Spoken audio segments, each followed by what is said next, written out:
Welcome to Search for Prior Systematic Reviews. My name is Helena Vonville, and I am the librarian at the University of Texas School of Public Health Library.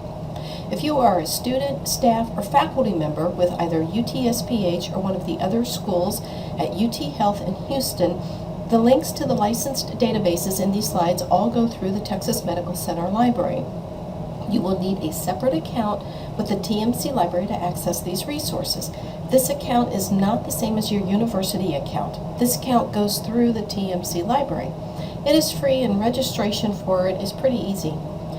If a journal is unavailable through the TMC Library and you are with the UT School of Public Health, check the SPH Library as we may have access to it. If the journal is also unavailable through the SPH Library, you can request the article through Interlibrary Loan, a free service of the TMC Library. If you are with UT Health, request the article through the TMC Library Interlibrary Loan Service. Regardless if you are with UTSPH or another school within UT Health, you will need an Interlibrary Loan account, also called ILLIAD account, to make the request. If you are not affiliated with UT Health in Houston, I appreciate your taking the time to view this presentation. Even though you cannot access the licensed resources through the PowerPoint, check with your local librarian to find out how to access these databases. So, why even search for prior systematic reviews? This really should be the #1 item on your to-do list. Let's go over the reasons why. First and foremost, your time is wasted if a systematic review on your exact topic has already been completed.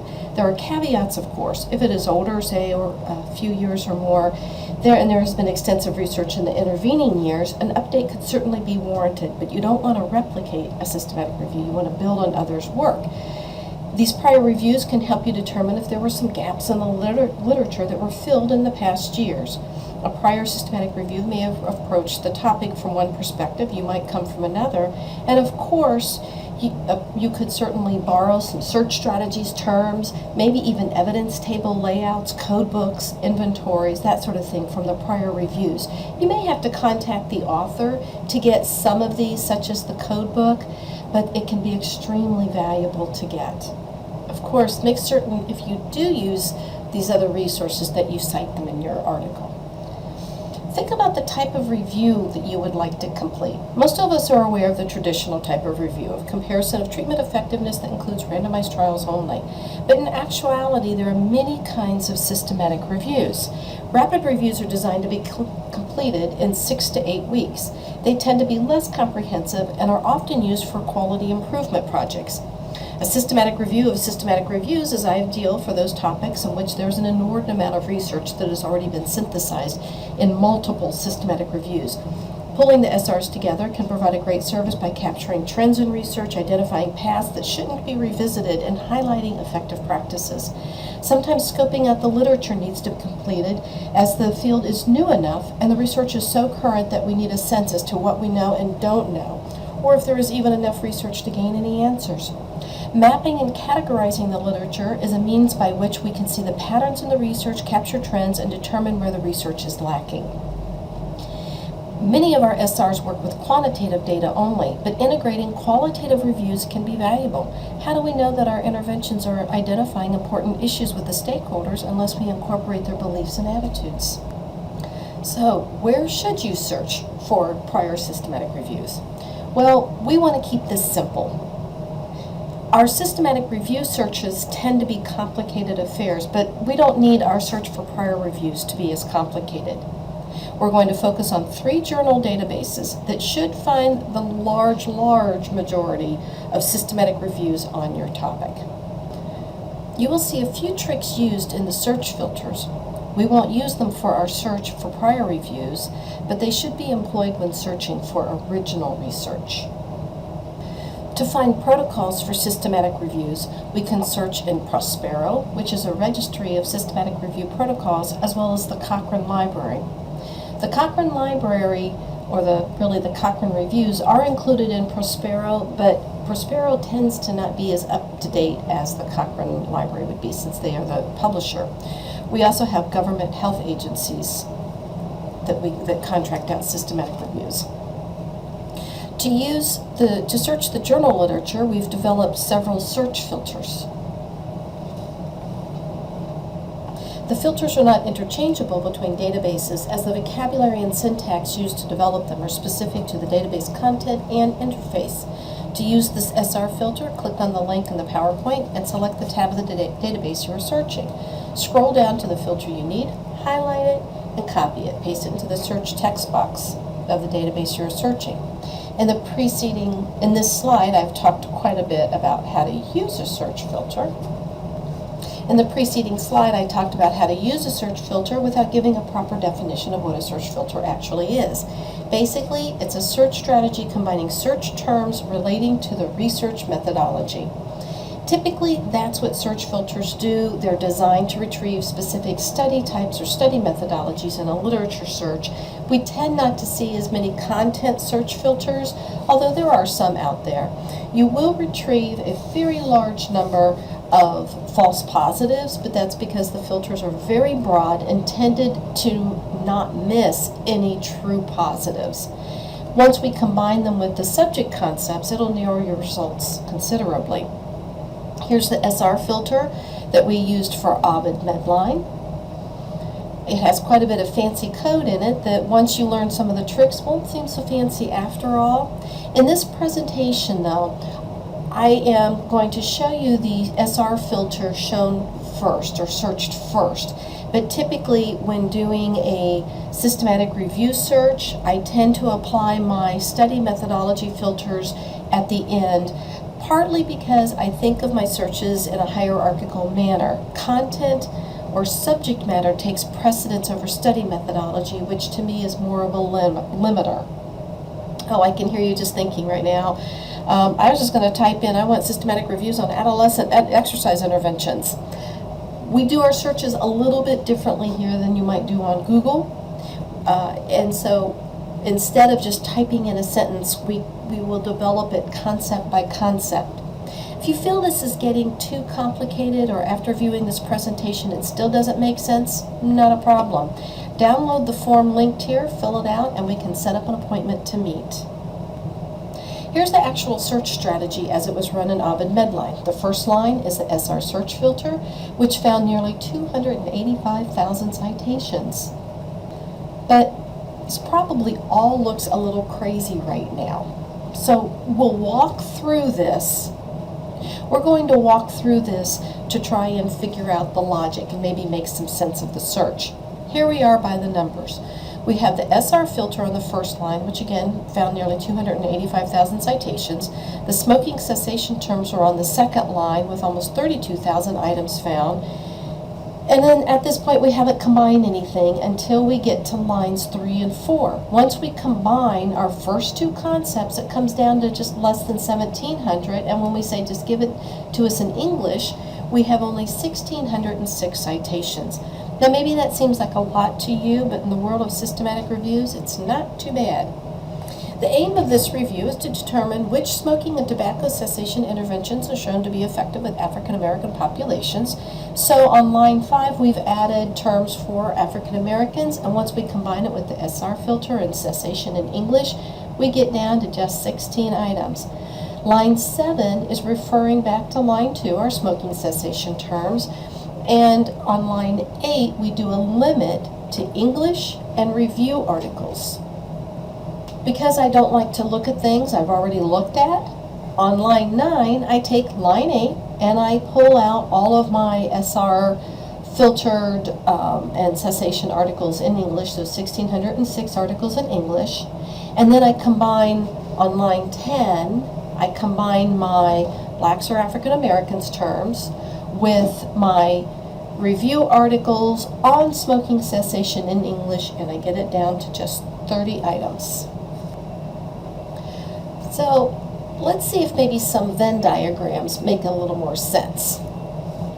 I've got my line 1 cluster, line 2 cluster, which is the smoking cessation again, and on line 3 I combine using AND to find the intersection of those two concepts. Line 4 says just give the articles to me in English, and once again I'm trying to find that intersection. Here's some examples of the first 3 items that I found from my systematic review search. The first two items are actually protocols. There's a journal called Systems Review in which protocols for systematic reviews are often published. The third item is a true systematic review meta-analysis and looking at tobacco smoke and bladder and kidney carcinogenesis. So now that we have our cluster here of systematic reviews, smoking cessation, and just English articles, we can combine, again, we're looking for that intersection, our African American terms to get it down to just 1,600. Or just 6, I'm sorry. Here's the question though, should you review all 1,600 articles or those 16? Well, let's take a look at some of the first couple of articles we found when we added African American terms. And you'll see that the first 3 really are very lovely systematic reviews and potentially quite useful. The second item is a health technology assessment out of the UK. Those tend to be quite extensive, and you can see here that it is 469 pages long. Regardless of what you decide to do with your systematic review, you'd certainly want to take a look at this particular publication. Notice that it was done in 2012, so it's quite possible that the literature included came from 2011 and earlier. We have 5 years of potential research that we could look at to update whatever they did. Now, back to our question about whether or not we should look at all 1,600 citations or if looking at those 16 are specific enough. One of the problems we have is that authors tend to not follow reporting guidelines. There's a site, Equator Network, that publishes reporting guidelines for study types. The reporting guidelines specify the elements that should be included in different types of studies and the order in which they should appear. You can see we've got reporting guidelines for for randomized trials and observational studies. Systematic reviews is PRISMA, Squire for qualitative research, and SRQR for qualitative research, Squire for quality improvement. But authors don't always know about these study types and these reporting guidelines, and so they don't always follow those guidelines when they're publishing. As a result, when they're publishing or when they're writing their abstracts and their titles too, they will leave out important details such as setting, geography, ages, race, ethnicity, and gender. When you do searching in online databases, you're not searching the full text of articles, you're searching titles and abstracts typically and some subject words. So if the authors haven't included race and ethnicity, you could very well lose a lot of citations if you incorporate race ethnicity terms into your SR search. So knowing this, what do you think? Should you look at all 1,600 plus or just those 16? And I know what I would do. I would take the time to scan all 1,600. I'd start with the 16, but let's start with the 16, but then I would go through all 1,600.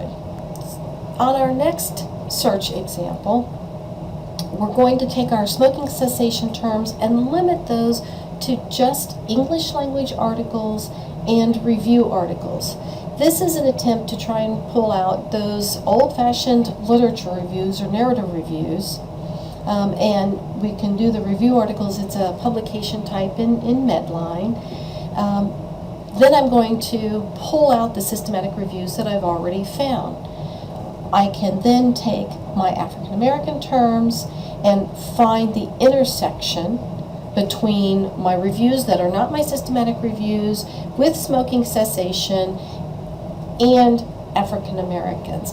And that retrieves a lot fewer. I'm more inclined to say just look at the narrative or at these literature reviews when it incorporates African Americans instead of looking at all, I think it was 3,000 plus reviews on smoking cessation. I think that's overkill. We can limit to just the African Americans literature reviews. And then here's an example of the citations, 3 of the citations that we found, which are 30 total. You'll see at the end of the titles, they all say review on them. They look like good overviews potentially, and can certainly help you in determining key literature that you need to include. So has your idea been taken? And if the answer is no, well, we still want to look just a little bit more. Let's be sure. Better safe than sorry. If it has been taken, if your idea has been taken, or you think it's been taken after reviewing those potential reviews, think about what you could do that is different. How might you update it? How can you change your focus maybe a little bit? What are some paths that you could follow that previous systematic reviews didn't follow? We can save our Ovid Medline search by clicking on Save All below the search history, and then create an account with Ovid itself. We're not creating an account with the University of Texas Health Science Center, with the School of Public Health.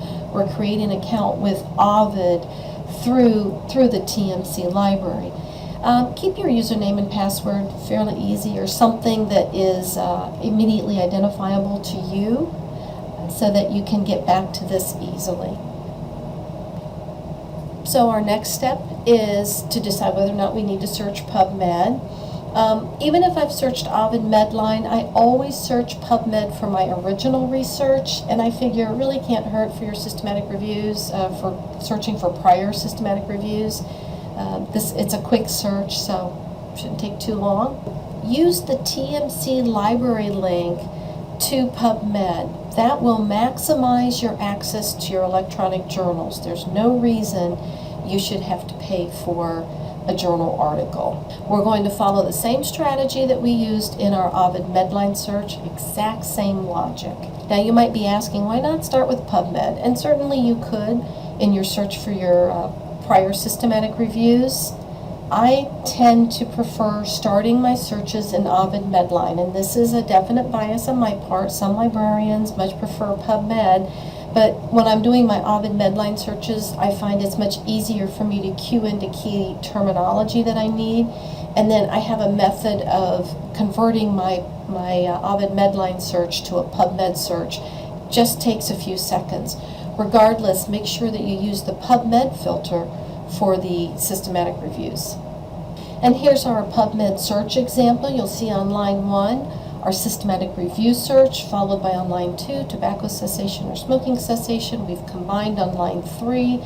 On line 4, we've added a filter for English, which is now going to be in place until we turn the filter off. Blacks or African Americans is added on line 5. Line 6, we combine that with our smoking cessation and SR filters and so forth. So it's the exact same logic that we used before. The syntax is a little bit different in PubMed. Let's take a look at this by the numbers. We've got 368,000 potential systematic reviews, 34,500 smoking cessation.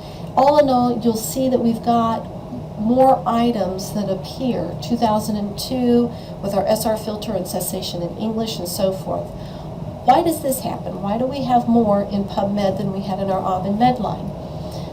3 primary reasons. The first, PubMed will be like 1 or 2 days more current than our Ovid Medline database, because PubMed is the producer of the database. National Library of Medicine is the producer of PubMed, and they're adding citations throughout the day. PubMed also has some non-Medline titles and articles in their database. Medline is the journal subset, and it makes up probably 98% or so of PubMed. But there are some non-Medline titles and articles in their database. But the big reason is that PubMed manipulates your search terms when you're not specifying the fields that you want to search in, much as Google will. Let's see how this looks. When I search for tobacco cessation or smoking cessation, I get 34,500. When I specify tobacco cessation in the title abstract fields or smoking cessation in the title abstract fields, it reduces the number by 14,000 to 20,154. If I don't include a field in my search terms, then my tobacco cessation or smoking cessation becomes tobacco use cessation as a mesh term, or tobacco in all fields, cessation in all fields, and it just goes on and on. So it takes my search terms and it parses them out different ways. When I do specify that I want my term to be searched only in the title and abstract fields, then that's where PubMed does the search. It looks in the title and abstract fields. Is it better to search by fields or just to be loosey-goosey? When I'm looking for my prior reviews, it's okay. I'm not gonna be as tight with my search as I am when I'm looking for original studies. You really need to use those title abstract fields for non-mesh terms and then determine what the appropriate mesh terms are. We can go back to that box that shows us how PubMed manipulated it and see if we can pull out some terminology from there. But otherwise, in my search for prior reviews, we're not going to worry about the fields. In my search for original studies, we are. There's a lot more about this in another presentation. PsycInfo is also produced by Ovid, or our version of it is from Ovid. It covers the behavioral sciences, includes dissertations and book chapters. You may want to search it if you're doing a behavioral study. We've got a search filter for prior systematic reviews that you can employ. The logic for your search strategy will be exactly the same. We're going to use that systematic review search filter and incorporate it into our search strategy. And you'll see we don't get as many items, which makes sense, and there will be overlap. But if you're doing any kind of a behavioral study, it's important to search PsycInfo. The Cochrane Library allows us to search for Cochrane review protocols. We're doing a very simple search strategy. We don't have to have a systematic review search filter since, by definition, Cochrane reviews are systematic reviews. There are other databases included in the Cochrane Library, so we want to be sure we specify that we want to look at just the Cochrane reviews. And if we want to, we can limit it even further by clicking on the protocol button under the Cochrane Reviews link.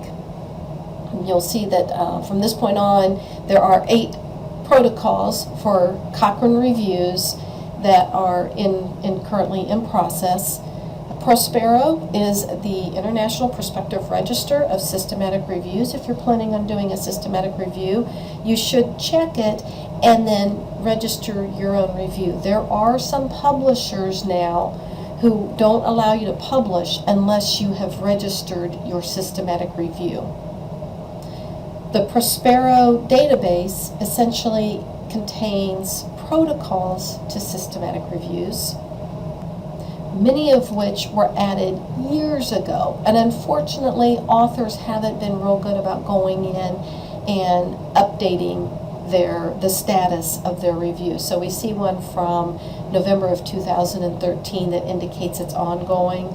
Well, is it or isn't it? It's hard to know. How can you use PROSPERO? Well, any review that is potentially relevant to what you wish to do, go ahead and pull it up.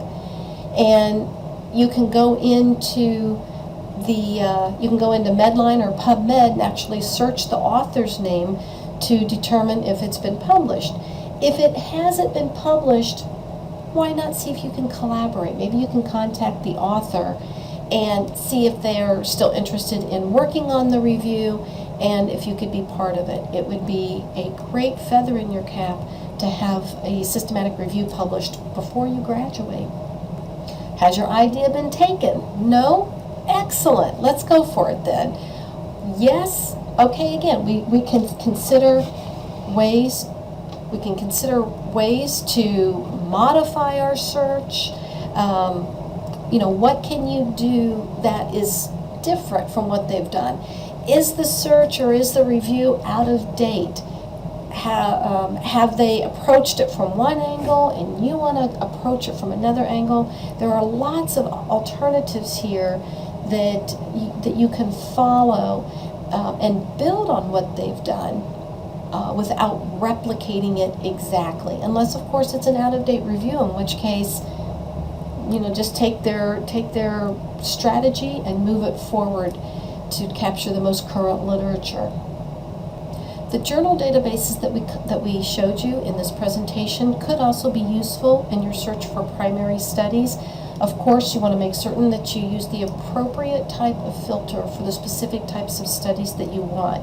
You wouldn't use the prior systematic review filter again unless you're doing a systematic review of systematic reviews.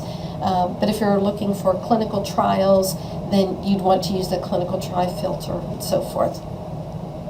When you're reporting this in your systematic review, and you should report this in the background, specify that a search was completed for systematic reviews on the topic. No prior reviews were found. We don't say there weren't any. We hedge our bets a little bit and say that we didn't find any. If you found one and it was out of date, then you might say something like a search was completed for systematic reviews on this topic. Due to the extensive research in the past several years, the 2008 review was found to be out of date. Thank you for watching this presentation. My name is Helena Vonville. I'm with the University of Texas School of Public Health Library. Please feel free to contact me if you have any questions.